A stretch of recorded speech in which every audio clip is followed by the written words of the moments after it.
In this video, we will learn how to explain what occurs when alleles do not have complete dominance and interpret Punnett squares that show this. We will learn about two main ways alleles can show a lack of dominance: incomplete dominance and codominance, and describe some examples of each.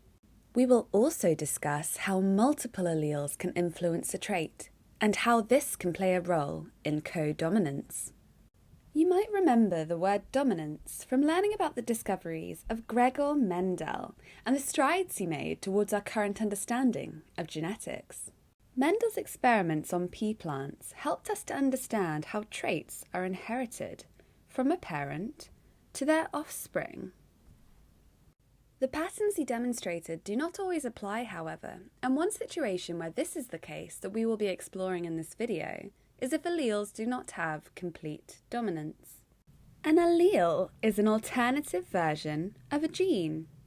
For example, a gene may code for the colour of the peas produced by a certain pea plant, and different alleles for this gene may code for the peas being green, like those produced by this parent plant, or for the peas being yellow, like those produced by the other parent plant. Let's look at the offspring the pea plant parents in this example might produce by using a Punnett square. Punnett squares, like the one pictured here, are useful tools in the study of genetics to visually represent how alleles are inherited and predict the genotypes and phenotypes of offspring produced by crossing parents with known genotypes. Remember, the set of alleles an organism possesses for a characteristic is their genotype. The genotype of the parent that produces yellow peas would be two lowercase g's, while the genotype of the parent that produces green peas would be two uppercase g's. The phenotype is the observable trait that the genotype produces, for this parent plant producing peas with a yellow coat, and for this parent plant producing peas with green coats. So far in the Punnett square, we can see the gametes of the green pea producing parent in the left column and the gametes of the yellow pea producing parent in the top row. Because the allele for a green coat shows complete dominance, any plant that has the dominant uppercase G in its genotype will have a green coat. Complete dominance occurs when an allele like the one for green coat colour will always mask the expression of the recessive allele, like the yellow coat colour, when it is present in the genotype. Therefore, the only genotype that will produce a yellow phenotype, like the peas produced by this parent, is two lowercase g's. We can see that all of the offspring produced by this cross will have at least one uppercase G in their genotype. As the green allele shows complete dominance, all of these offspring will therefore produce green peas. But as we've said, there are exceptions to this rule. One such exception is when incomplete dominance determines the inheritance of traits, so let's look at this now. Incomplete dominance is when alleles produce an intermediate phenotype when an organism is heterozygous for a trait, meaning that one of each allele is present. Let's see what this means with an example. The Andalusian chicken shows incomplete dominance in its feather colour. Each chicken can either have feathers that are black, that are white, or that are a mix of the two, which makes their feathers appear blue. A chicken's feathers will appear black if it is homozygous for the black feather allele, which means they have two of these alleles in their genotype. A chicken's feathers will appear white if it is homozygous for the white feather allele. The C tells us that the alleles are controlling the characteristic colour, and the superscript letter tells us whether the feathers are black for B or white for W. This notation helps us to distinguish between the inheritance of traits that are determined by complete dominance, like in the pea plants, and the inheritance of traits where there is lack of dominance, like in the Andalusian chicken feather colour. The blue feather colour is produced when an individual has one white allele and one black allele, so it is heterozygous for the feather colour trait. One allele does not show complete dominance over the other, and instead, when they are both present in the genotype, a new, blended, intermediate phenotype is created, blue feathers. So, if the black-feathered chicken and white-feathered chicken were to reproduce, their offspring would inherit one black feather allele and one white feather allele, giving the offspring a genotype with one of each feather colour alleles and a blue feathered phenotype. Another exception to complete dominance that we will explore in this video is when codominance determines the inheritance of a trait. Codominance occurs when both the alleles are expressed in the phenotype simultaneously when an organism is heterozygous for a trait. This differs from incomplete dominance, as both the alleles are expressed instead of the alleles causing a blended phenotype. Let's look at an example in the human body to help us understand this term better. We rely on the biconcave disc shape of our red blood cells, which you can see pictured here, so that they can carry the maximum volume of oxygen to our body cells. Sickle cell anemia is a recessive inherited disorder that changes the shape of red blood cells, making them sickle-shaped like these ones. This means that they cannot carry as much oxygen. Let's see how this example can show codominant inheritance of alleles. One parent does not have sickle cell anemia and has biconcave red blood cells. The alleles in their genotype would be represented as HbA, HbA. Hb stands for hemoglobin, which is the pigment found in red blood cells. The superscript A stands for hemoglobin A, which shows that these red blood cells are their normal biconcave shape. The other parent does have sickle cell anemia, and their genotype is represented as HbS, HbS. This time, the superscript S shows that these red blood cells contain hemoglobin S, which functions very differently to hemoglobin A and makes the red blood cells sickle-shaped.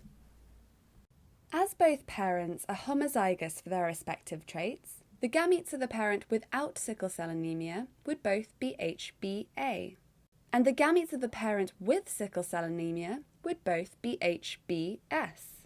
So the offspring produced by this cross would inherit one of each allele from their parents and have a heterozygous genotype. HbA, HbS.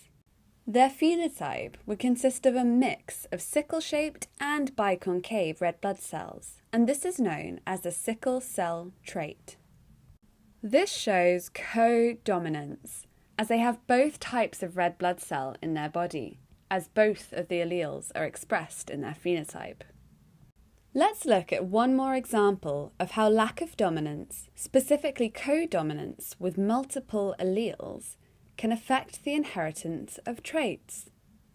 Multiple alleles means that there are 3 or more possible alleles for a trait, but as usual in diploid organisms like humans, only 2 will be present in a single person's genotype.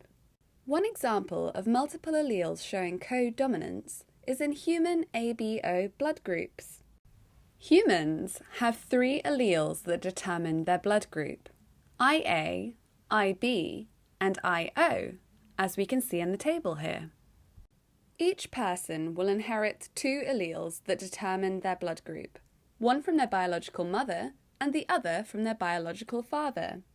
If a person has 2 IA alleles in their genotype, this means that their red blood cells all have type A antigens on their surface. Antigens are molecules that are present on the cell surface membrane of all cells, and they can distinguish different cells from each other, such as self cells, which belong to your body, and non-self cells, which might belong to a disease-causing microorganism. If a person has 2 IB alleles in their genotype, it means that their red blood cells all have type B antigens on their surface. If a person has the alleles IA and IB, they will have both type A and type B antigens on their red blood cells. As both the alleles are expressed in the phenotype, the inheritance of IA and IB alleles is an example of codominance. The allele IO indicates that there are neither type A nor type B antigens on the surface of the red blood cells, like this one here. Let's use this information to work out what blood types to fill into the table. If the genotype contains two IA alleles, the person will have blood group A. And if they inherit one IA and one IO allele, type A antigens will still be present on the red blood cells, so this person will also have blood group A. This is an example of the IA allele showing complete dominance over the IO allele. If both their alleles are IB, or if they inherit an IB and an IO allele from their parents, this person will have blood group B, as the IB allele also shows complete dominance over the IO allele. If both the alleles are IO, the person will have blood group O, as no other alleles are masking the O allele. Codominance only comes into play if a person inherits one IA allele from one parent and one IB allele from the other parent. A person with a heterozygous genotype IA-IB would have the phenotype blood group AB. In this case, both alleles are present in the phenotype, so they are demonstrating codominance. Let's have a go at some practice questions to test what we've learned about lack of dominance.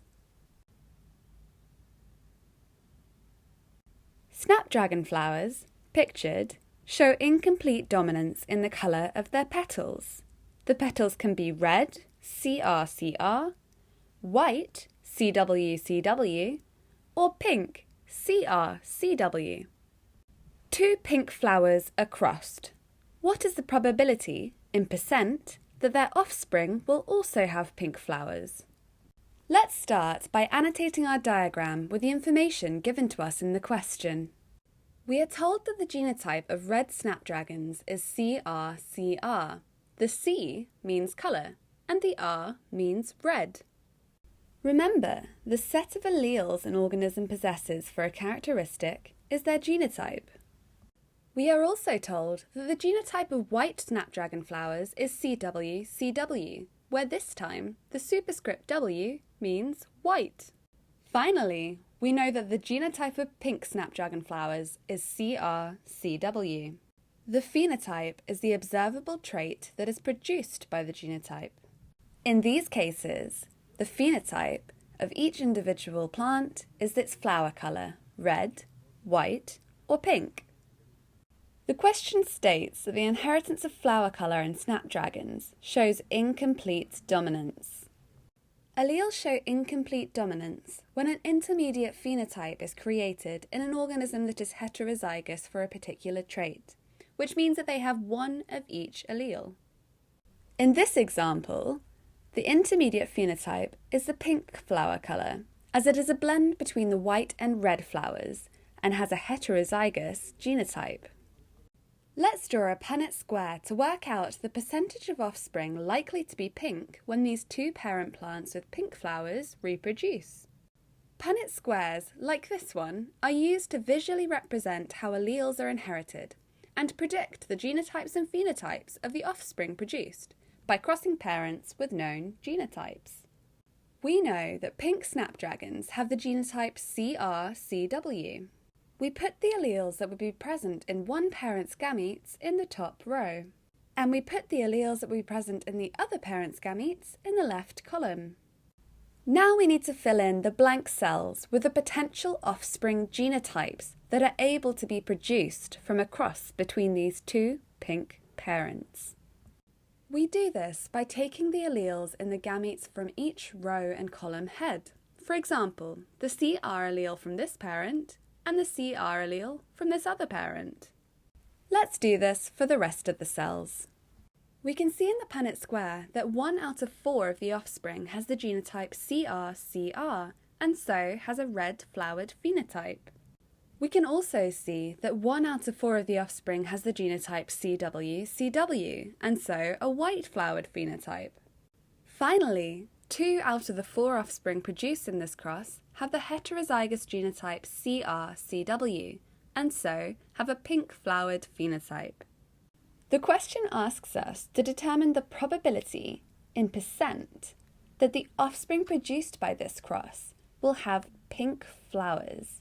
So let's do this by converting this value into a percentage by multiplying it by 100%. Therefore, the probability that the offspring produced by 2 pink snapdragons will also be pink is 50%. Here are some of the key points that we've addressed in this video.